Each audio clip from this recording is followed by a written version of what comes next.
Your contracts have to help you do business.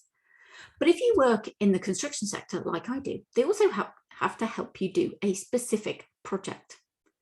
So that project could be anything from a football stadium to a university set of accommodation, from a corner shop to an extension, to a retail development, to a power plant, all of these things. So your contract should reflect the uniqueness of your project. A few years ago, I was asked by a friend of a friend, because I was a construction lawyer, to have a look at a project and to have a look at a contract for a rugby club where they were having a new sports centre built. Perfect. We all like a bacon butty. We all like a hot cup of tea. We all like a shower. We want to be able to sell the rugby club kit. We want a social area. Great. They got lottery funding. Fabulous. But they were struggling to get their contract agreed on time. It was causing a hurdle to them getting this project started. So I said, look, I'm a bit late in the day. Tell me about your project. What makes it different? I can read what the work scope is. I can read the price, who's involved. I can read the contract. But tell me about your project. And they said, there's two things you need to know. The first is it is heritage lottery funded, or it was lottery funded, which meant that all the money had to be spent by the 31st of March. Hard stop. Money has to be spent by then. Okay. Second, because the money has to be spent by the 31st of March, the works have to be done over winter.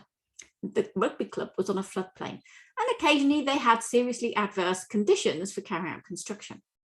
Okay, noted. Two things.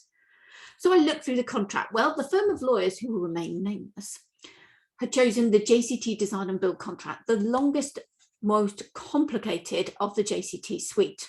Okay, well, it's not a bad decision. It's a multi-million-pound contract, but it is low millions. It's a fairly simple project when you think about it. It is just a building on a clean site. Maybe a little overkill. On top of that, they drafted some amendments, and I'm thinking, yay, these amendments are going to reflect these two things the client has told me is different about their project. But much as I flipped through this set of amendments, there was nothing. 70,000 words, which didn't reflect the two things that were most important to the client. That's not a contract that will help them do this project. It is a contract that will help them do a generic construction project, but not this one. So we're in a bit of trouble. We've got to try and work out how to now recreate that contract to make it work for them. Your contracts have to work for the projects you do, for the type of goods, works or services you provide, for the balance between the interests of the sort of people you work with.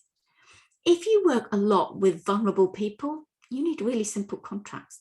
If you work a lot with people who don't have lawyers, you need simple contracts.